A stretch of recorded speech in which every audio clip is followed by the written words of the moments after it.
그날 이후 윤석 씨의 시간은 멈춰버렸습니다. 하나뿐인 누나에겐 대체 무슨 일이 있었을까?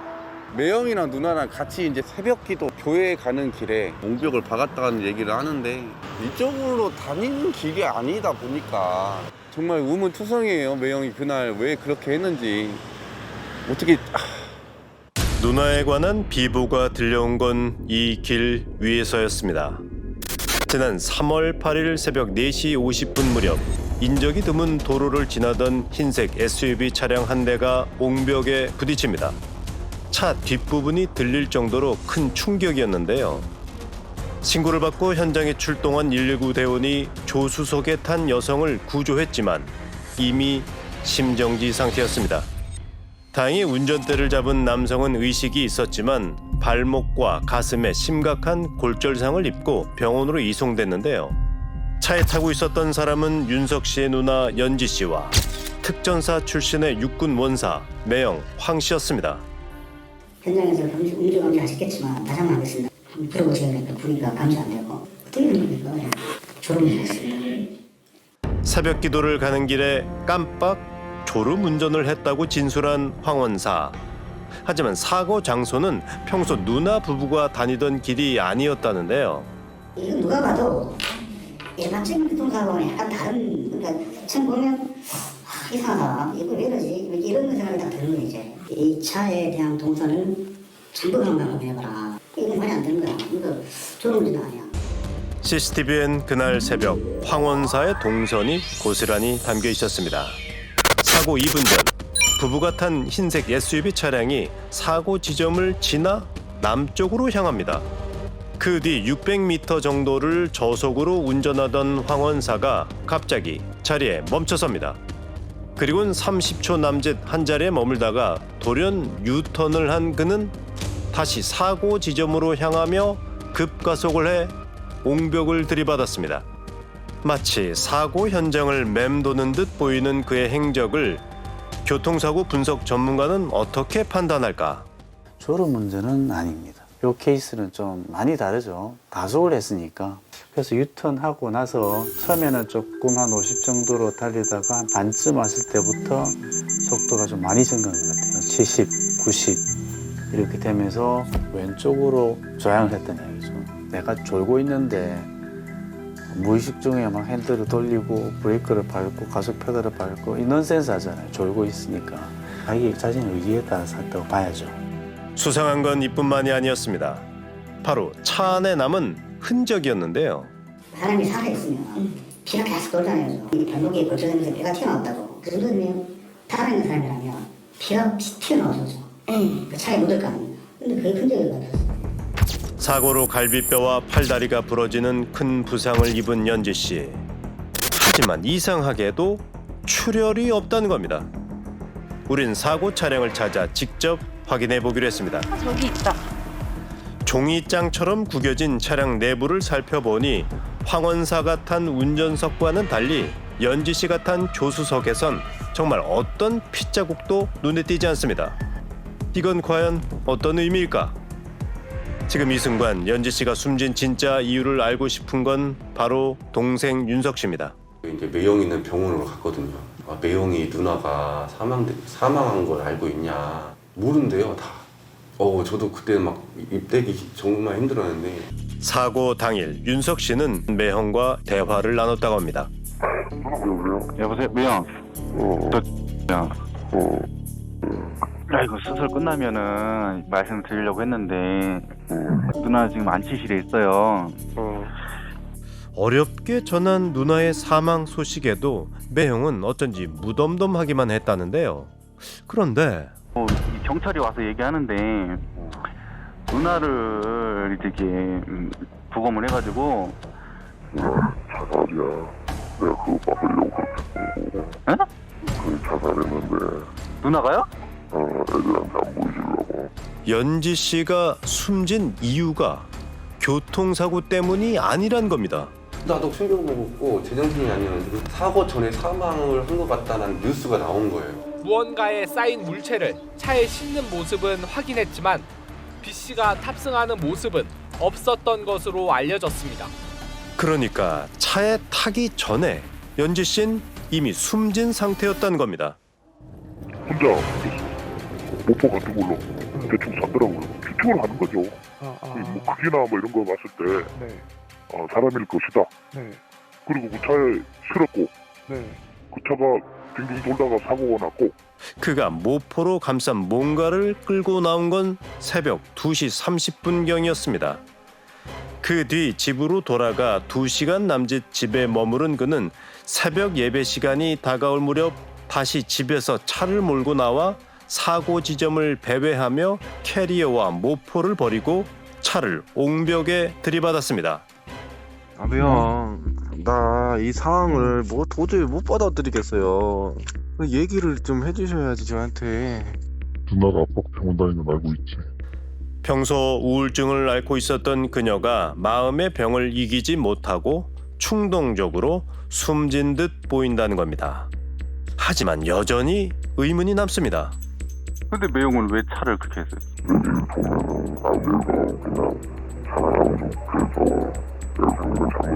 난 누나가 자살했다는 거 절대 믿을 수가 없어요, 매형. 애들한테 자살하시면 안 되고 말 같은 소리 하시. 지옥 간다고 해서. 아니 누나가 자살했는데 누나 시체를 치우고 방 청소를 하고 매형 그게 정상적인 판단이냐고. 그래 누나가 100번 자살했다 쳐. 왜 신고를 안 하셨냐고. 그 짧은 시간에 신고했었으면 누나 살 수도 있는 건데 매형이 무슨 판단으로 누나가 죽었다고 판단하신 거예요? 이유가 있었고 그다음에 나는 그렇게 할 수밖에 없었던 이유가 있었어. 그게 말이 된다고 생각해요? 그러니까 제가 지금까지 누나를 잘못 봤나? 뭐 누나가 억지로 우리들 앞에 되게 행복해하는 모습을 표출한 건가? 내가 잘못 알고 있었나? 연지 씨의 정신건강의학과 담당의라면 그녀의 상태를 알고 있을 겁니다.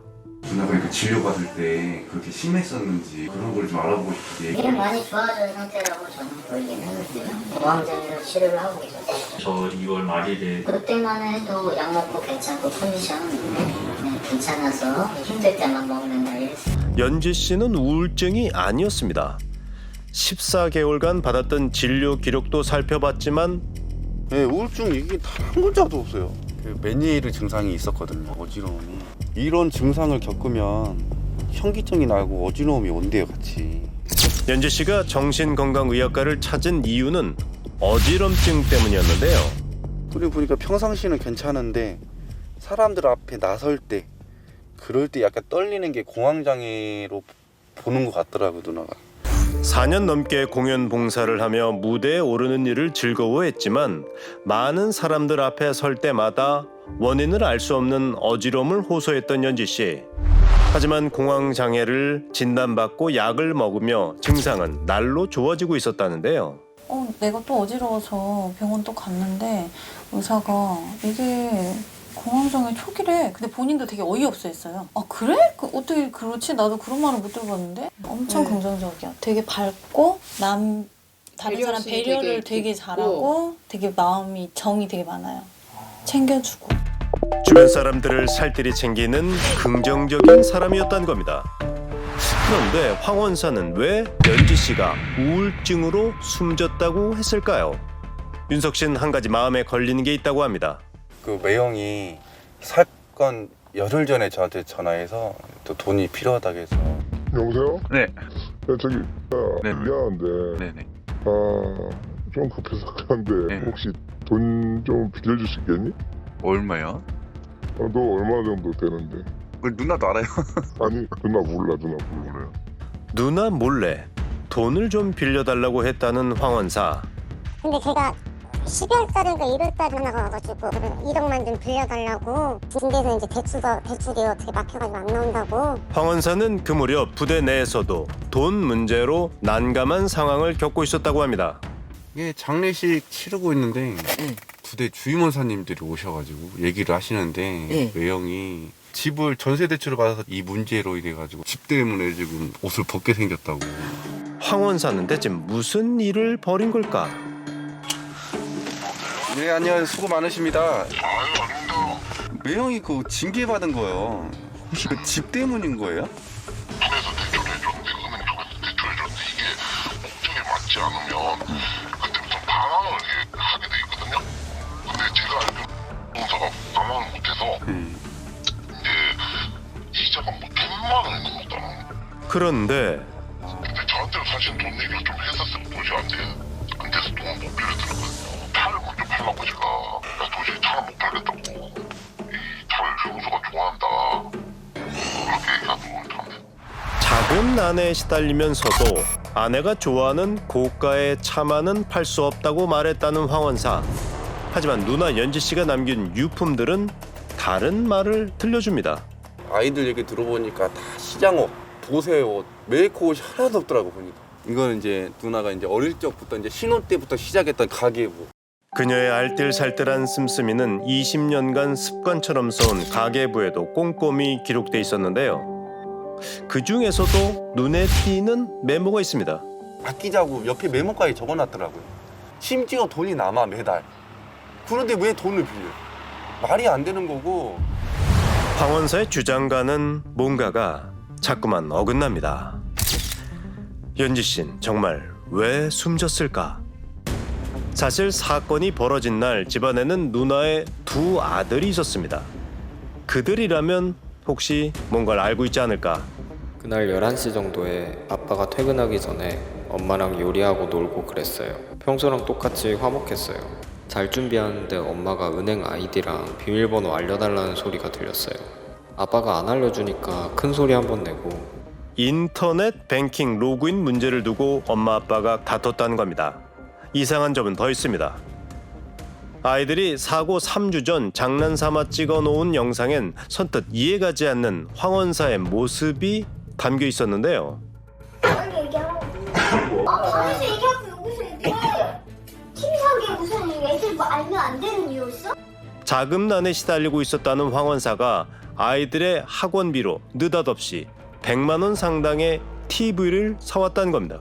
사고나고 뭐하니까 내가 화딱 지나가지고 그랬는데 다시 나도 그 산다는 게 말이 되냐? 바로 취소했는데 그냥 연락 안 되니까 나 또 짜증나가지고 막 그래가지고.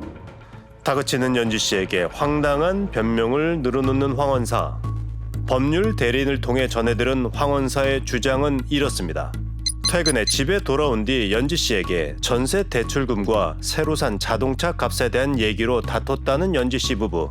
싸움을 피해 거실로 나간 황원사가 거실에서 TV를 보다 12시가 넘은 시각 이불과 속옷을 가지러 다시 안방으로 들어가려 하자 문이 잠겨 있었고 드라이버로 열고 들어갔을 땐 이미 아내가 안방 화장실에서 숨져 있었다는 건데요.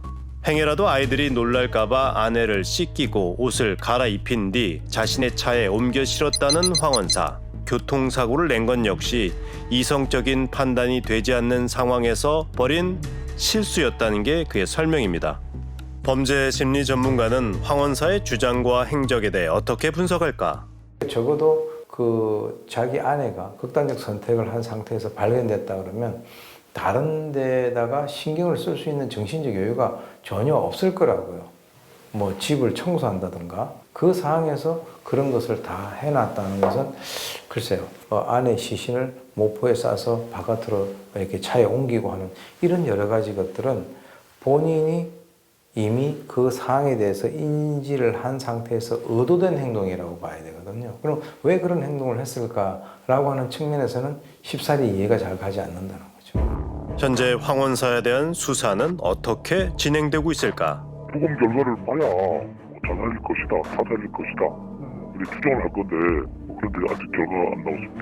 저희가 받을 거예요. 받아서 군사경찰에 넘길 겁니다. 누나가 좋아하던 봄이 찾아왔지만 이제 더 이상 누나는 없습니다. 누나의 죽음에 관한 진실도 여전히 풀리지 않는 미궁 속에 잠겨 있는데요. 사건 다 마무리되면 올려 했는데 누나 좀 오래 걸릴 것 같구나. 이렇게 마지막 하는데 억울한 거 없게 내가 옆에서 노력할게 누나. 내가 다음에 올 때는 내가 그날 숨진 아내를 태운 차 안에서 혼자 안전벨트를 하고 있었던 황원사. 그때 그는 뭘 위해 옹벽을 향해 질주했을까요? 머지않아 사건의 실체도 또렷해질 겁니다. 아마도 그때면 누군가 간절히 숨기려 했던 진실도 선명히 세상에 드러날 겁니다.